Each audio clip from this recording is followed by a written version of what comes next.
Panaw siya hindi lang isang beses, 2 beses, o 3 beses, kundi 6 na beses at siyang muling nabuhay. Mazawato. Wana kauliat ambaw kapused makababa na yun eh. Ana zakal klimchal tuwa sa nawapa.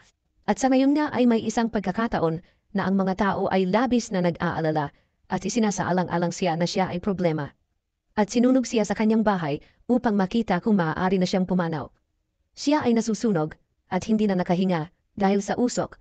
Pumanaw siya noong araw na yon, pero ito, kasama ko siya ngayon. Paano nga ba ito naging posible? Yan ang bibigyan namin ng kasagutan. Nakita ko ito ng sarili kong mga mata, at dumating kami para siya ay ilibing. Pero bago magsimula ang seremonya, lumabas na siya ng kabaong. Hindi lang ito ang tanging pagkakataon, dahil pagkatapos nito ay nagpatuloy siyang nagbigay ng confusion, dahil may iba pang pagkakataon na siya ay pumanaw at muling nabuhay. Mula sa malubhang aksidente, sakit at iba pang insidente. Ang taong ito ay pumanaw. At maraming beses at sa tuwing nagtitipon ng kanyang pamilya at mga kaibigan para sa kanyang libing, sa araw na yun siya ay muling babangon. Ayon sa kanya, ang kanyang buhay ay magpapatuloy. Pero pakiramdam ko may mali sa aking buhay. Sa tuwing ako ay papanaw at bumabalik ay kakaiba ang aking pakiramdam. At dahil sa maraming mga mangkukulam sa lugar namin, nagsimula na akong tratuhin ng mga tao na parang isa akong mangkukulam. Siya ba ay immortal o may anumang espesyal na kapangyarihan at paano nga ba siya tinatrato ng mga tao? Ang pangalan niya ay Ismael Azizi, 40 taong gulang at nakatira sa Ukerewe, Tanzania, kung saan siya ipinanganak. Siya ay ipinanganak na may mga kapatid subalit sa ngayon siya ay mag-isa at walang asawa o anak dahil sa paghihirap na kanyang nararanasan. Hindi siya lumaki sa isang mayamang pamilya at hindi siya nakapagpatuloy ng karagdagang pag-aaral na nakakaapekto sa kanyang mga pagkakataong yumaman o paggamit ng isang bagay na espesyal.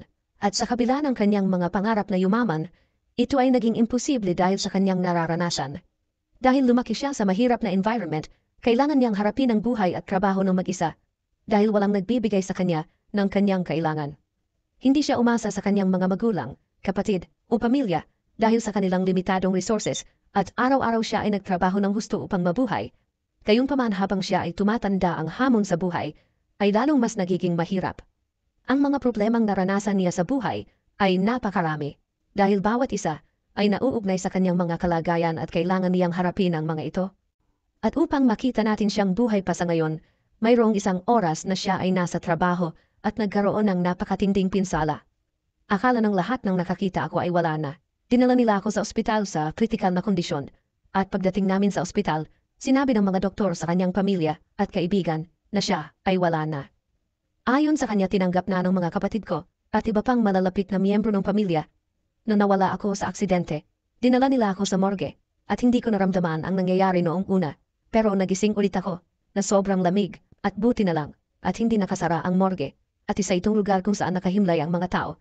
Hindi ako nakakulong sa box mag-isa at nang tumayo ako at naglakad nakita ko ang lahat na nakatingin sa akin dahil sa gulat.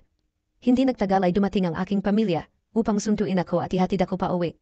Ito ay nakakagulat na balita na makita ang isang pumanaw na tao ay nabuhay muli. Isang bagay kadalasan naririnig lang natin sa mga libro. Subalit sa kabilang banda, masaya ang kanyang pamilya na siya ay buhay ulit subalit sa kabilang banda ay nakakalito at nagdulot ng malaking takot sa mga taong alam ang tungkol sa kanyang libing na noon pa man ay pinaghandaan. Pagdating namin sa bahay marami akong nakitang tao pero nung nakita nila ako agad silang tumakbo palayo. Sinimulan na nila ang mga ritual sa paglilibing dahil tinanggap na ng bawat isa na ako ay wala na. Nagsimulang isipin ng mga tao na isa akong multo. Kaya naman karamihan sa kanila ay nagsitakbuhan kaagad nang ako ay kanilang makita. At pagkatapos nito, nagpatuloy ang buhay, ngunit hindi naniniwala ang mga tao na ako ay totoong tao. Sa halip, akala nilang lahat ako ay multo, at may mga natatakot pa sa akin dahil sa mga pinagdaanan ko hanggang sa araw na iyon. Sa paglipas ng mga araw, ang mga problema ay patuloy na dumarating sa kanya, at bawat isa ay nagdadala ng bagong hamon, at lumilikha ng kalituhan at takot sa mga nakapaligid sa kanya. Ngayon, ang mga pangyayaring sumunod sa pangalawang pagkakataon ay mahirap ipaliwanag sa paraang may katuturan ang isip ng tao. Noong panahong iyon, nagdurusa ako sa malaria. At ako ay may matinding sakit para sa mga araw sa bahay at walang nag-aalaga sa akin. At nang lumala ang aking kalagayan, dinala ako ng mga tao sa doktor. Ang sakit ay advanced at ako ay nasa isang masamang estado at sinabi ng mga doktor na ako ay wala na. Ang aking pamilya ay agad na naghanda ng isang kabaong para sa akin gayunpaman, sa sandaling mailagay nila ako sa kabaong, nagising ako, at napagtantong ako ay buhay pa. At hindi sila makapaniwala dahil pangalawang beses na itong nangyari. Dinala nila ang mga doktor para i-verify na buhay ako, at kahit na ang aking mga magulang ay hindi makapaniwala na may maaaring pumanaw at muling mabuhay ng higit sa isang beses. Naginala na rin ako dahil sa dami ng mangkukulam sa lugar namin, nagsimulang tratuhin ako ng mga tao na para akong isang mangkukulam. Ayon sa isang lalaki na si Almani, dito ako ipinanganak at kilala ko ang lalaking iyon. Nakakatakot ang mga karanasan niya, kaya ako mismo ang natatakot din sa kanya. Hindi kasinungalingan ang narinig mo dahil nakita ko ito ng sarili kong mga mata. Dumating kami para ilibing siya, ngunit bago magsimula ang seremonya, siya ay lumabas sa kabaong. Lahat ng nandoon ay agad na nagtakbuhan dahil nakakatakot na makitang nabuhay muli ang isang taong kilala mong pumanaw. Hindi lang din ito ang pagkakataon. Dahil pagkatapos nun, nagpatuloy siyang magbigay ng confusion dahil may iba pang pagkakataon na siya ay pumanaw at muling nabuhay.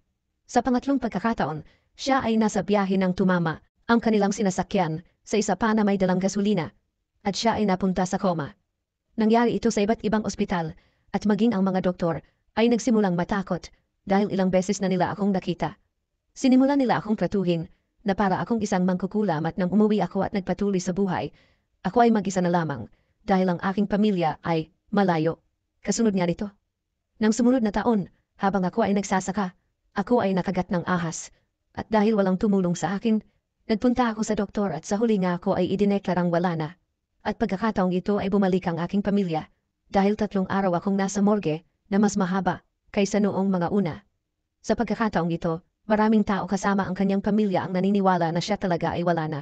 Muli silang nagtipon ay binalak ang libing, subalit sa araw na kukunin na ang kanyang katawan sa hospital, ito ay naging isang pinaka-nakakatakot na araw. Naalala ng dati niyang kaibigan na kabilang siya sa mga pumunta para kunin ang katawan niya noong araw na yon. At ayon sa kanya, madalas kapag naiisip ko yung nangyari noong araw na yon, ako pa rin ay natatakot. Akala namin lahat tapos na dahil umabot na ng 3 araw. Pumunta kami sa morgue para kunin siya at ilibing, pero nakita namin siyang buhay na buhay. Ang ilan sa amin ay nabigla dahil mahirap paniwalaan, ngunit nakita namin ito sa aming sariling mata.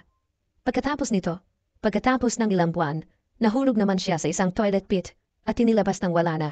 Subalit pagkatapos ay bumangon siyang muli at ang lahat ay nagtakbuhan sa takot at sa ngayon nga, sa tuwing nakikita nila siya, sila ay nagtatakbuhan dahil hindi kami makapaniwala na siya ay tao pa. Ito na ang ika-5 beses na siya ay pumanaw at muling nabuhay. At sa lugar kung saan siya nakatira, nagsimulang tratuhin siya ng mga tao bilang isang mangkukulam, habang ang iba naman ay naniniwalang siya ay nasa ilalim ng proteksyon ng Diyos. Gayunpaman ang karamihan sa mga tao ay nagsimulang tumingin sa kanya bilang isang marubhang problema. Dahil sa huling pagkakataon, ang mga lokal ay nagtangkang siya ay burahin. Ayon sa kanya, nagpatuloy ako sa pamumuhay, ngunit naramdaman kong may mali sa aking buhay. Sa tuwing ako ay papanaw at mabubuhay, may nararamdaman akong kakaiba sa aking katawan. Dumating din ang mga tao sa aking bahay na nagsasabing isa akong dakilang mangkukulam sa aming lugar, at sinunog nila ang aking bahay, at nakulong ako sa loob at walang paraan para makatakas, at nilamon na ako ng usok, at kahit ako ay tinulungan ng iba, nakita nila ako, na wala na. Muli akong nagising sa morgue sa hospital, at sa oras na ito ang aking mga kapatid. At iba pa ay nagsimulang magsabi na ako ay hindi ordinaryong tao, at hindi kayang pumanaw, maliban kung naisin ng Diyos. Sa ngayon, siya ay namumuhay ng nag-iisa, at ginagawa ang lahat ng posible upang mabuhay sa isang maliit na lumang bahay, na walang kapitbahay o sinuman sa paligid. Inaalagaan niya ang kanyang sarili at ginagawa ang lahat ng gawaing bahay ng mag-isa ng walang tulong mula sa mga kamag-anak o kaibigan. Bawat araw ay isang pakikibaka, ngunit nagagawa niyang magpatuloy sa kabila ng isolasyon at paghihirap. Subalit problema ba talaga ng iba ang inaakalang immortalidad ng lalaking ito, o ito ay perception sa isipan ng mga nakapaligid sa kanya? Marunong siyang makisama sa mga tao at hindi pa namin narinig na may ginagawa siyang masama.